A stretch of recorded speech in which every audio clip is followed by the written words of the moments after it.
Hello friends, welcome to the world of modern fish farming. মাছ পোষা বন্ধ করুন, মাছ চাষ শুরু করুন। Chapter F, nitrification. এই নাইট্রিফিকেশন পদ্ধতিতেই আমাদের বায়োফ্লকের জলের মধ্যে তৈরি হওয়া যে ইনঅর্গানিক নাইট্রোজেন অর্থাৎ NH4 এবং NH3 একে কিন্তু জল থেকে রিমুভ করে দেওয়া হয়। সেটা এভাবেই করা হয়, প্রথমে NH4 বা NH3কে NO2-তে পরিণত করা হয় এবং পরবর্তীতে সেটা NO3-তে পরিণত করা হয়।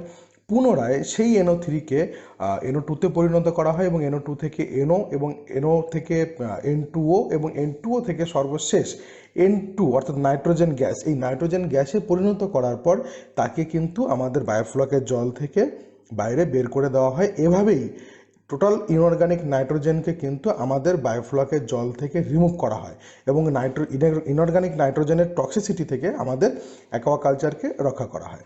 এখানে টোটাল 8টি কি লার্নিং রয়েছে। এরই মধ্যে মোস্ট ইম্পর্টেন্ট কি learning number 7, pH effect on nitrification. অর্থাৎ এই যে নাইট্রিফিকেশন পদ্ধতি বা প্রসেস, এই প্রসেসের ওপরে পিএইচ কীভাবে এফেক্ট করে সেই বিষয়ে গুরুত্বপূর্ণ সমস্ত কিছু ইনফরমেশনগুলি আপনারা পেতে চলেছেন এই ডেমোসেশনের মধ্যে দিয়েই। নমস্কার, আমি Dipayan Mondal, founder of bioflocfarming.in, advance training on modern fish farming টেকনোলজির এই ডেমোসেশনে আপনাকে স্বাগত জানাই। চ্যাপ্টার এফ, নাইট্রিফিকেশন এবং নাম্বার 7 কি learning, pH effect on nitrification. Maximum nitrification occur in between 7.5 to 8.6। অর্থাৎ আপনার জলের পিএইচ যখন 7.5 থেকে 8.6 পর্যন্ত থাকবে, যেটা আমাদের অলরেডি অপটিমাম পিএইচ, অর্থাৎ অ্যাকোয়াকালচার লাইভের জন্য 7.5 থেকে 8.5, এই যে পিএইচের রেঞ্জটা, এটা কিন্তু খুবই সুন্দর একটা পিএইচের রেঞ্জ। আর নাইট্রিফিকেশন পদ্ধতির জন্য নাইট্রিফিকেশন প্রসেসের জন্যও 7.5 থেকে 8.6 এই পিএইচটা কিন্তু খুবই সুইটেবল। এখানে ম্যাক্সিমাম নাইট্রিফিকেশন হতে থাকে, কেমন? এবং পরবর্তীতে যখন আপনার পিএইচটা ডাউন হতে শুরু করবে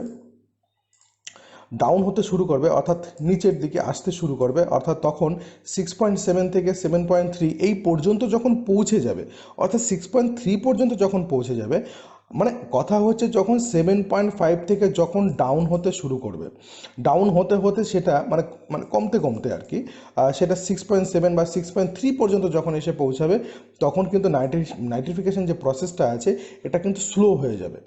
অর্থাৎ যতটা বেশি পরিমাণে ট্যানকে রিমুভ করতে পারবে পিএইচ 7.5 থেকে 8.6-এ থাকা অবস্থায়, তার থেকে অনেক কম ট্যানকে কিন্তু রিমুভ করতে হবে। সেই একই পরিমাণ ব্যাকটেরিয়া কমছে না, কিন্তু ব্যাকটেরিয়া পরিমাণ কম হচ্ছে না, ব্যাকটেরিয়া মরছে না, কোনো কিছু করছে না, শুধুমাত্র ওদের ওয়ার্কিং প্রসিডিওর বা কাজ করার পদ্ধতিটাই স্লো হয়ে যাচ্ছে।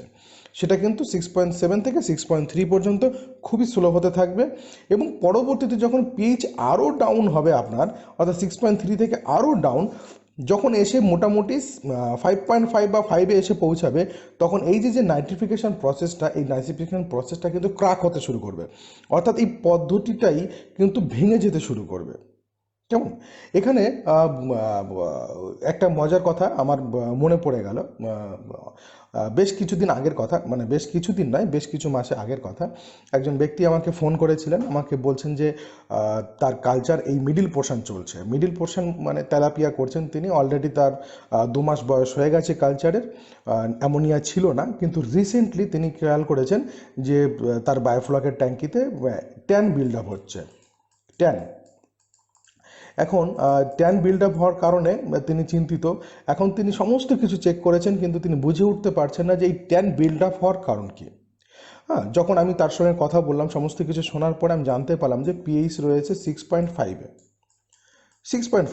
এখন আমি যখন জিজ্ঞাসা করলাম যে 6.5-এ পিএইচ রয়েছে, আপনি কেন এটাকে ইনক্রিজ করেননি, সে ভদ্রলোক আমাকে বলছেন যে যেহেতু 7 পিএইচ হচ্ছে নর্মাল, একদম নিউট্রাল, অর্থাৎ 6.5 তার থেকে সামান্য একটু কম, অর্থাৎ খুব একটা এফেক্ট তো মাছের উপরে পড়বে না, এই কারণে আমি ইনক্রিজ করিনি।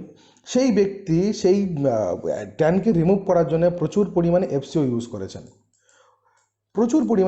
করেছেন, কারণ তিনি জানেন যে নাইট্রিফিকেশন পদ্ধতি তো তার বায়োফ্লকের জলে অলরেডি চলছে, যে কারণে তার এতদিন পর্যন্ত ট্যানকে কন্ট্রোল করা সম্ভব হচ্ছিল। হ্যাঁ, এই কারণে তিনি সিএন রেশিও মেনটেন করেননি। তিনি হয়তো মনে করেছেন যে কিছু হেটোট্রপিক ব্যাকটেরিয়া হয়তো কাউন্ট কমে গেছে, অর্থাৎ হেটোট্রপিক ব্যাকটেরিয়ার পরিমাণটা বাড়িয়ে দিই।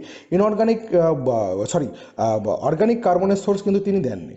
এখন কথা হচ্ছে যখন এই নাইট্রিফিকেশন প্রসেসটা স্লো হয়ে যায় তখন জলের মধ্যে যে ইনঅর্গানিক নাইট্রোজেনের পরিমাণটা কিন্তু ধীরে ধীরে ধীরে ধীরে বাড়তে থাকে, অর্থাৎ যতটুকু মানে রিমুভ করার কথা ছিল নাইট্রিফিকেশন ব্যাকটেরিয়ার মাধ্যমে ততটুকু রিমুভ হচ্ছে না, যতটুকু থেকে যাচ্ছে সেটুকু তো জমে যাচ্ছে না।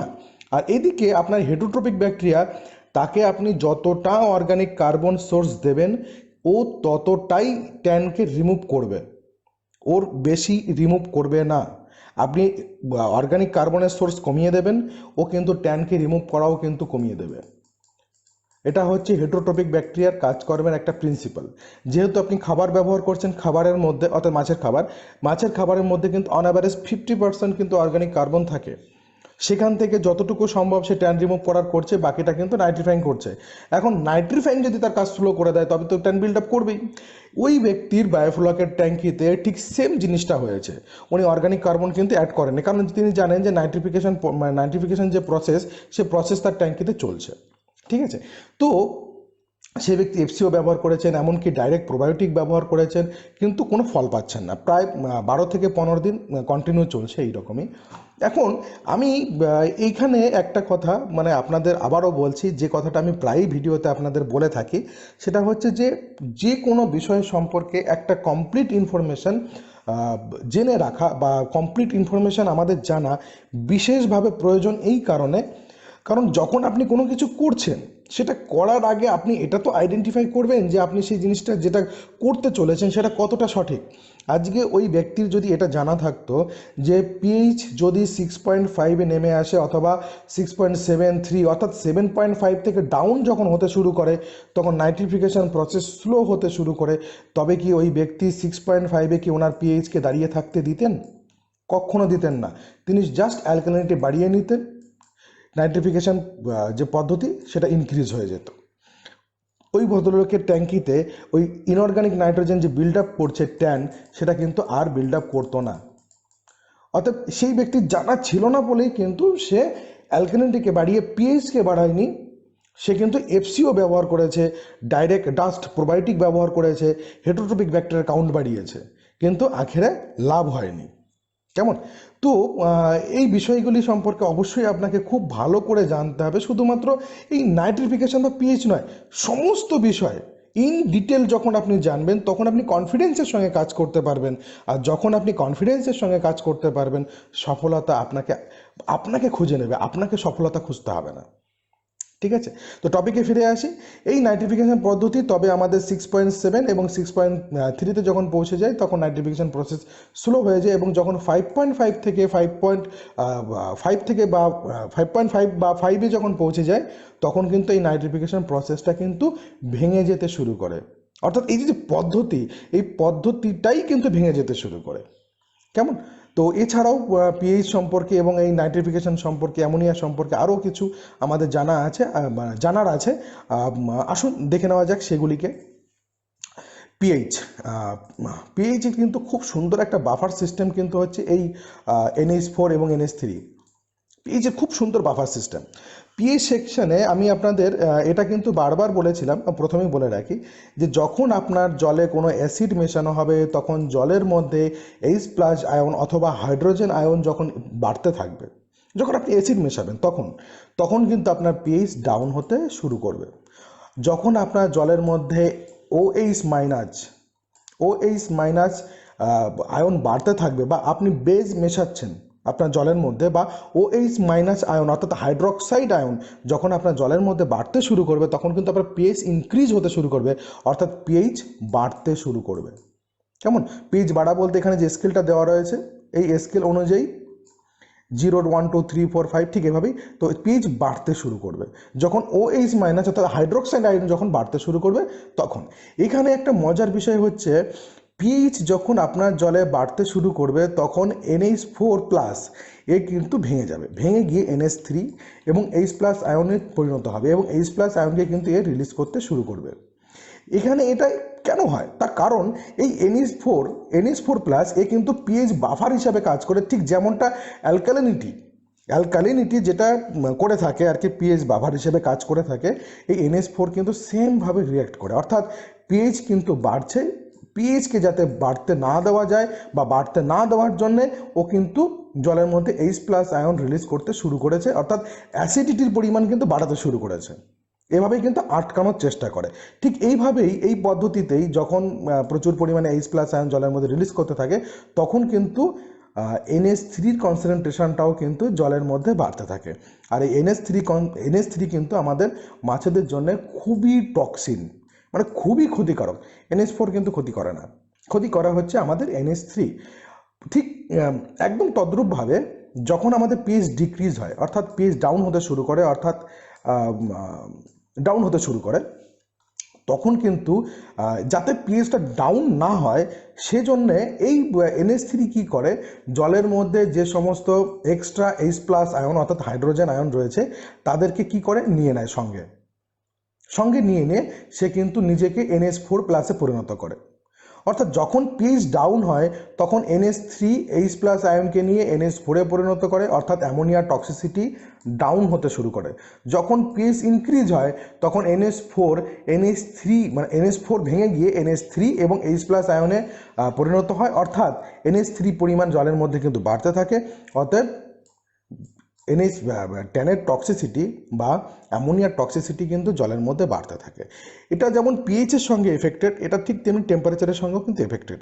আমাদের যে লগারিদমিক একটা টেবিল রয়েছে যেখানে কিন্তু আমরা আমাদের অ্যামোনিয়াকে আমরা ক্যালকুলেশন করে বের করি যে আমাদের টোটাল অ্যামোনিয়া নাইট্রোজেন, অর্থাৎ আমরা তো এই যে টেস্ট কিটের মাধ্যমে কিন্তু আমরা টোটাল NH4+ এবং NH3 টোটাল কতটা জলের মধ্যে আছে এটাই কিন্তু আমরা এখানে পাই আর কি, এই টেস্টের মাধ্যমে পাই।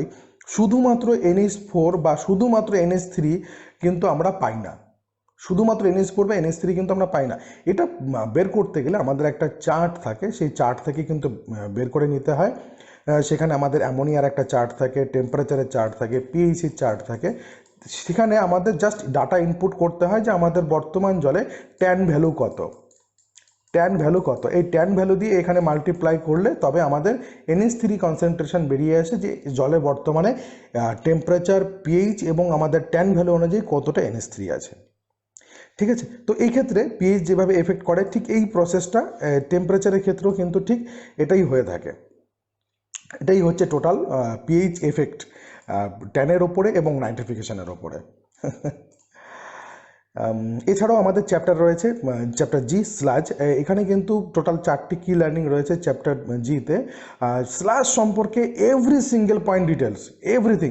আপনি কিভাবে বড় পুকুর থেকে বা বড় ট্যাঙ্কি থেকে স্লাজকে রিমুভ করবেন, কিভাবে খুবই ইজিতে ছোট ট্যাঙ্কি থেকে স্লাজকে রিমুভ করবেন, স্লাজ কিভাবে পরিণত হয়, স্লাজ ডিকম্পোজ হওয়ার পরে কতটা সেটা ক্ষতি করবে, আপনার কতটা স্লাজ পারমিসেবল, এছাড়াও আরও বিস্তারিত সমস্ত কিছু এখানে রয়েছে, আলোচনা করা হয়েছে এই জি চ্যাপ্টার স্লাজে। ডেমোস্ট্রেশনের এই ভিডিওতে যদি আপনি নতুন হয়ে থাকেন তবে এই সিরিজের ইন্ট্রোডাকশন ভিডিওটি অবশ্যই দেখবেন। এছাড়াও বিস্তারিত জানার জন্য আপনি আমাদের ওয়েবসাইট www.bioflockfarming.in ভিজিট করতে পারেন, অথবা স্ক্রিনে দেওয়া হোয়াটসঅ্যাপ নম্বরের মাধ্যমে আমাদের সঙ্গে সরাসরি যোগাযোগ করতে পারেন। এই ভিডিওতে এই পর্যন্তই। নমস্কার।